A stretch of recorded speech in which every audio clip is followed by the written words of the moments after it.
El restaurante brillaba como sacado de una revista candelabros de cristal, derramando luz dorada sobre mesas cubiertas con manteles almidonados. Me detuve en la entrada, aferrando mi pequeño bolso, sintiendo el peso de cada arruga en mi vestido azul marino. Era el que mi difunto esposo, Gabriel, solía amar. Esa noche, esperaba que me ayudara a encajar en el mundo reluciente de Sebastián. Mi hijo se levantó para saludarme. Su sonrisa cortés pero fugaz, como si yo fuera una obligación más en su lista. Paloma estaba a su lado, el cabello recogido en un moño impecable, cargada de joyas que probablemente costaban más que el alquiler de un año de mi departamento. Agitó su mano manicureada hacia mí. «Florencia, te ves presentable», dijo, dejando la palabra flotar en el aire como un hueso arrojado a un perro callejero. Forcé una sonrisa y me deslicé en el asiento frente a ellos. El mesero apareció, y sin siquiera mirar el menú, Paloma declaró: «Tomaremos el Chateau Margaux, cosecha del 2004. Me miró con fingida preocupación. «A menos que prefieras algo más económico». Mis mejillas se calentaron, pero mantuve la voz firme. «El vino está bien». La cena se desarrolló como una obra bien ensayada. Sebastián habló de su ascenso en la firma. Paloma detalló su próximo viaje a Los Cabos. Asentí en los momentos adecuados, aunque cada palabra me hacía sentir más pequeña, como si hubiera entrado por error al escenario equivocado. Entonces, justo cuando colocaban los menús de postres frente a nosotros, Sebastián deslizó un folleto brillante por la mesa. Mamá comenzó, con tono ensayado: «Paloma y yo hemos estado pensando en tu situación». Este lugar dio un golpecito a la portada. Una pareja de ancianos sonriendo en una felicidad de foto de archivo. Es una de las mejores comunidades de asistencia en la zona. Y accesible. Miré el folleto, la garganta apretada. Paloma se inclinó más cerca, su sonrisa afilada como vidrio. «Seamos honestos, Florencia, de todos modos, vas a morir pobre y sola. ¿No es mejor tener dignidad en tus últimos años?» Sus palabras me cortaron limpiamente. Miré a Sebastián, buscando al niño que una vez se aferró a mi mano en la escuela. El hijo que juró siempre cuidarme. Solo miraba su plato, su silencio ensordecedor. Me excusé en voz baja y salí a la fresca noche de Guadalajara. Mis pasos inseguros pero decididos. En la soledad de mi coche, aferré el volante y susurré: «Piensan que no tengo poder. Vamos a ver». Me senté en mi pequeño departamento mucho después de que las luces del restaurante se apagaran. Los ecos de la risa de Paloma aún vibrando en mis oídos. La noche presionaba contra las ventanas como un recordatorio de cada decisión solitaria que había tomado. Pensé en Gabriel, ido demasiado pronto a los 40, dejándome con un niño de apenas 12 años y una vida de responsabilidad. Criar a Sebastián sola había sido un ritmo implacable de trabajo y preocupación. Enseñaba historia durante el día. Luego daba clases particulares a estudiantes locales por la noche. Hubo semanas en que omití comidas para que él tuviera un almuerzo decente, para que participara en actividades que podrían asegurar becas. Recuerdo el invierno en que necesitaba un abrigo nuevo. Mi sueldo apenas alcanzaba, pero me negué a dejarlo usar chaquetas raídas. Lo salvé de la ruina más de una vez. Hubo una deuda universitaria oculta que pagué en silencio durante su último semestre, protegiéndolo de las consecuencias de un préstamo imprudente. Y ni una vez me agradeció. Me dije que no importaba, que el amor no era transaccional. Me dije que algún día lo entendería. Pero esa noche, esa creencia se desmoronó como yeso viejo de una pared. Los ojos de Sebastián, fríos y distantes, seguían cada palabra de Paloma. Valoraba su estatus, sus vacaciones, su perfección, por encima de los años que había vertido en él, de las noches que pasé despierta preocupada por si estaba a salvo o alimentado. Me levanté y caminé hacia un rincón donde descansaban cajas con los viejos discos de Gabriel, intactos desde su funeral. Abrí una y revisé décadas de papeles, declaraciones de impuestos, cartas, recibos, inversiones. Entre ellos estaba una carpeta manila gruesa etiquetada Rosal. Mis dedos se detuvieron en la pestaña, recordando las instrucciones discretas de Gabriel. Guárdalo bien. Florencia, algún día podría ayudarte más a ti que a mí. La carpeta se sentía más pesada que cualquier hipoteca o préstamo estudiantil que hubiera cargado. Era un testimonio de prudencia, previsión y supervivencia. Esa noche parecía latir con promesas. El primer recordatorio tangible de que el poder podía existir silenciosamente, de que los años de sacrificio no tenían que ser inútiles. Cerré la caja suavemente, el peso de la noche presionándome, pero no aplastándome. Un plan comenzaba a tomar forma, y con él, el primer destello de control que había sentido en décadas. Me hundí en mi silla, los ojos fijos en la carpeta, sabiendo que el próximo paso cambiaría todo. La luz de la mañana se derramó sobre la alfombra gastada, resaltando las motas de polvo que danzaban en arcos perezosos. Saqué la carpeta etiquetada Rosal de su escondite y dejé que los papeles cayeran sobre la mesa de la cocina. Dentro había certificados de acciones, bonos, escrituras de propiedades, todo meticulosamente organizado. Mi respiración se detuvo al trazar la letra pulcra en acciones de Apple compradas en los 80. Mucho antes de que la compañía se convirtiera en un nombre familiar. Había propiedades en pueblos poco conocidos, compradas baratas y mantenidas pacientemente. Gabriel había sido un genio discreto con el dinero, dejándome una fortuna que ni siquiera sabía que poseía. Tomé mi teléfono y marqué a Clara Méndez. El familiar clic de su tono de respuesta fue reconfortante. Clara, soy Florencia, dije, mi voz más firme de lo que sentía. Florencia respondió cálidamente. ¿Cómo estás esta mañana? Necesito una revisión completa de la carpeta. Rosal, dije, extendiendo los papeles sobre la mesa. Minutos después, Clara confirmó lo que sospechaba: mi patrimonio actual superaba los 23 millones de pesos. Todo líquido y accesible. Me recordó suavemente Florencia. Has estado viviendo modestamente por elección, rentando, manteniendo un perfil bajo. Has probado a Sebastián y Paloma, y ahora puedes actuar estratégicamente. Dejé que sus palabras se asentaran. Rentar había sido deliberado. Vivir simplemente había sido un experimento silencioso. Si pensaban que era pobre, los dejaría seguir en esa ilusión un poco más. Si creen que no tengo nada, que así sea, susurré para mí misma. Elegiré el momento para demostrarles lo contrario. El consejo de Clara fue pragmático. No les digas nada. Compra la propiedad en efectivo. Si es necesario, ponla en un fideicomiso, legalmente inexpugnable. Protégete mientras planeas tu próximo movimiento. Doblé los papeles, sintiendo una oleada silenciosa de control por primera vez en años. Los años de sacrificio, de silencio, de interpretar el papel de la viuda modesta me habían llevado aquí. Y ahora tenía las herramientas para convertir lo que creían que era mi debilidad en una fuerza innegable. Serví una taza de café y miré la carpeta, imaginando ya la villa que podría ser mía, y la vida que finalmente sería en mis propios términos. Mañana comenzaría a buscar el lugar perfecto. La mañana era fresca mientras Linda Ortiz conducía por las sinuosas carreteras de la Riviera Nayarit. Cada propiedad que pasábamos parecía demasiado pequeña o demasiado modesta.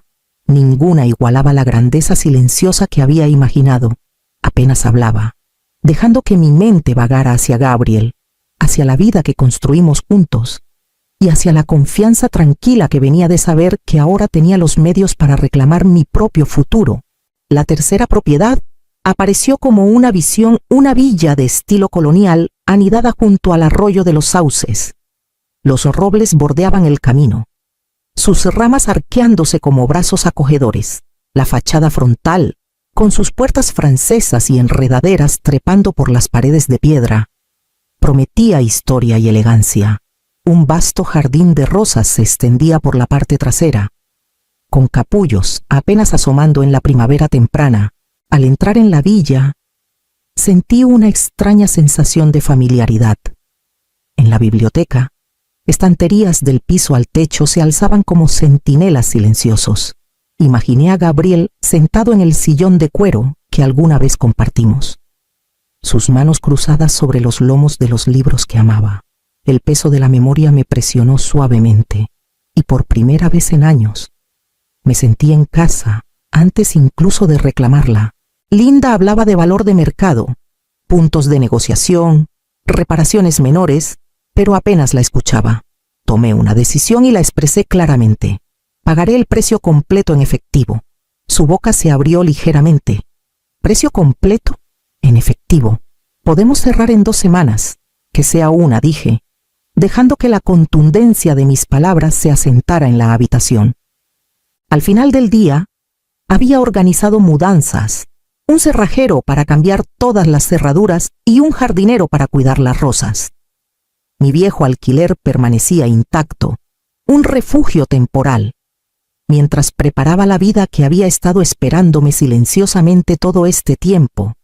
Esa noche, en la quietud de mi nuevo espacio, acerqué mi diario y escribí lenta, deliberadamente en Moriré pobre. No moriré sola, moriré respetada. La tinta se secó bajo mis dedos, sellando una promesa que me había hecho hace mucho. Mañana recibiría a Sebastián y Paloma, y observaría cómo enfrentaban una realidad que nunca esperaron, una realidad que había construido silenciosamente desde cero. Recibí a Sebastián y Paloma en la puerta principal con una sonrisa cortés, ocultando la satisfacción que había estado hirviendo dentro de mí durante semanas. Café ofrecí, señalando hacia la sala donde la luz del sol se acumulaba sobre los pisos pulidos. Intercambiaron miradas, sus ojos abriéndose ante la magnitud de la villa. Paloma entró primero, sus tacones resonando contra la madera. Esta casa es enorme, demasiado grande para una sola persona, dijo. Su voz, cargada de sorpresa y juicio, barrió la sala con la mano como si la reclamara solo con el gesto. Sebastián la siguió, fingiendo admirar la arquitectura. Los niños podrían tener cuartos arriba, mamá dijo, apoyándose casualmente en la barandilla. Nunca estaría sola con nosotros cerca. Asentí, dejando que sus palabras flotaran en el aire.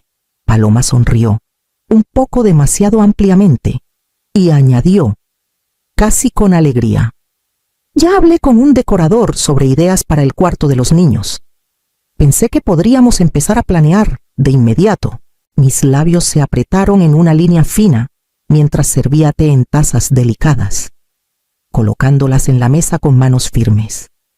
Mi rostro permaneció ilegible, mis pensamientos enfocados en la carpeta guardada en el escritorio de mi estudio y los documentos del fideicomiso esperando silenciosamente en las capaces manos de Clara Méndez. Continuaron hablando, ajenos a las paredes invisibles que había comenzado a levantar, sus voces tejiendo emoción y derecho a mi alrededor. Escuché, asintiendo en intervalos, fingiendo considerar sus sugerencias mientras mi mente catalogaba cada suposición que hacían, cada reclamo que imaginaban suyo. Finalmente, puse la bandeja de té y me excusé. Solo necesito hacer una llamada, dije, mi voz tranquila, medida. Mis manos estaban firmes mientras caminaba hacia el estudio, sabiendo que la conversación allá afuera podía esperar. El peso de la anticipación y el poder presionaba ligeramente contra mis hombros. Una sensación que no había sentido en décadas. El murmullo débil de su discusión me siguió por el pasillo. Paloma ya planeando distribuciones y Sebastián evaluando la colocación de muebles, sin saber que cada paso que daban era en una propiedad que había reclamado por completo, y que la verdadera autoridad descansaba silenciosamente justo fuera de su alcance. Me acomodé en mi silla, la carpeta frente a mí, y me preparé para convertir sus suposiciones en la realidad que nunca esperaron. Cerré la puerta del estudio detrás de mí y me hundí en la silla de cuero, la carpeta de documentos extendida frente a mí. Mis dedos trazaron los bordes grabados, firmes y deliberados, mientras tomaba el teléfono y marcaba a Clara Méndez. Florencia respondió. Clara, su voz tranquila y firme. ¿Qué está pasando? Necesito finalizar todo lo que discutimos, dije. La villa, el fideicomiso, que sea inexpugnable. Ella escuchó mientras delineaba mi plan. Juntas, establecimos el fideicomiso Rosa de los Sauces, irrevocable y vinculante. Yo sería la única beneficiaria de por vida de la propiedad, y cualquier intento de Sebastián o Paloma por desafiarlo activaría una cláusula de no impugnación, despojándolos de todos los derechos, incluso de entrar a la propiedad. El resto del patrimonio iría a la Fundación Refugio y Hogar, asegurando que la villa sirviera a adultos mayores abandonados o descuidados por sus familias. Clara tecleaba furiosamente, el clic de su teclado puntuando cada cláusula, cada salvaguarda legal. Esto te protegerá completamente, Florencia dijo, sin resquicios, sin puertas traseras. Tú lo controlas todo. Asentí, sintiendo una calma poderosa que no había experimentado en décadas. Pero había una precaución final. Hice una llamada al cerrajero, organizando que todas las cerraduras fueran cambiadas y los códigos de seguridad actualizados. Las rejas fueron reprogramadas, y el acceso a la villa ahora estaba bajo mi control exclusivo. Para cuando regresé a la sala, Paloma y Sebastián discutían la colocación de muebles. Completamente ajenos a la fortaleza legal que acababa de establecer, me miraron y tomaron mi leve sonrisa como aquiescencia, confundiendo mi compostura con acuerdo. Cargué sus suposiciones como un escudo. Que creyeran que tenían influencia, que planearan y reclamaran con palabras solas, mientras la ley y la estrategia aseguraban que no tenían nada. La satisfacción silenciosa del poder invisible corría por mí mientras servía una taza de té fresca, el vapor elevándose como una promesa. Nadie vería la verdadera autoridad hasta que fuera demasiado tarde, y cuando llegara el momento, las consecuencias serían innegables, permanentes y completamente bajo mi control. A la mañana siguiente, los enfrentaría de nuevo, no con palabras, sino con la realidad que había construido silenciosamente. El momento en que Sebastián irrumpió en la villa, su rostro tenso por la furia, supe que la calma de la mañana había terminado. Paloma lo siguió, sus tacones resonando contra el piso pulido, su expresión una mezcla de indignación e incredulidad. Nos engañaste, siseó Paloma, apuntándome con un dedo manicureado. No puedes dejar fuera a tu único hijo. La voz de Sebastián se alzó, quebradiza por la frustración. Esta casa debería ser nuestra. Es el legado familiar.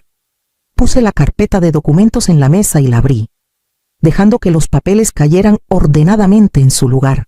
Mi mirada se encontró con la suya. Calma e inquebrantable.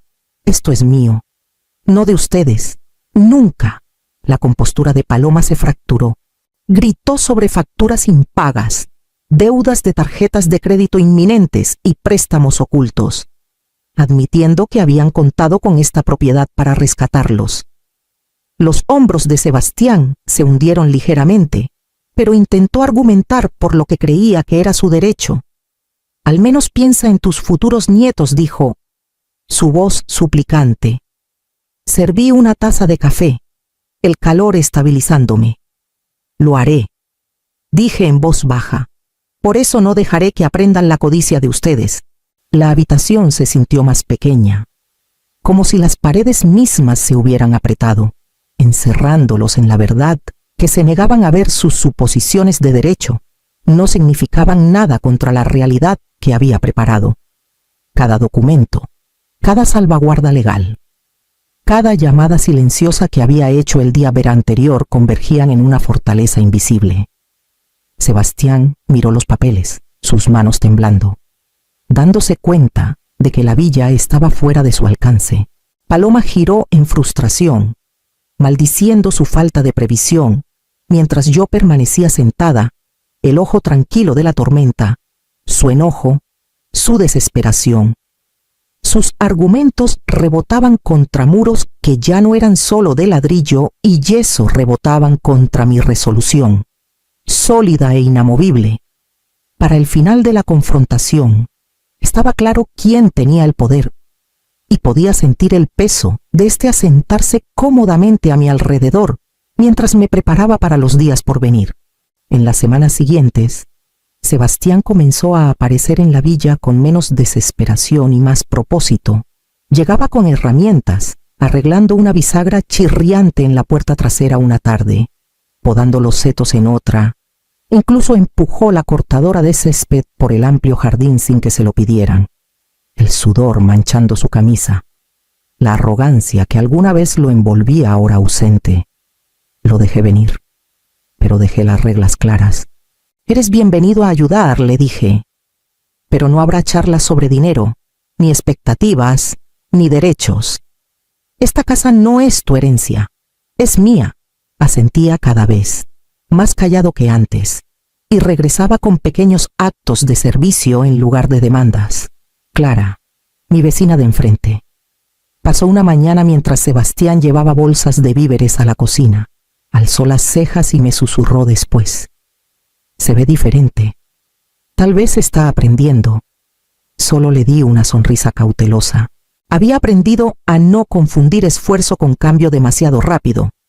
Aún así, el ritmo de sus visitas se volvió constante. Un sábado, le entregué a Sebastián una bandeja de esquejes de rosas que había guardado. «Plántalos a lo largo de la cerca trasera», dije. Se arrodilló en la tierra, sus manos torpes al principio, luego más gentiles mientras trabajaba. Me miró, casi tímidamente. «¿Recuerdas cuando plantamos rosas en la casa vieja? Debo haber tenido 7 años. Papá aún vivía». El recuerdo suavizó algo en mí. Aunque mantuve el rostro compuesto, trabajamos juntos en el jardín. El silencio, cargando más paz que nuestras palabras podían manejar. Al verlo presionar la tierra alrededor de las rosas jóvenes, sentí un destello del niño que alguna vez conocí. No era perdón, no aún. Era un destello cauteloso de esperanza, frágil como los tallos tiernos en la tierra.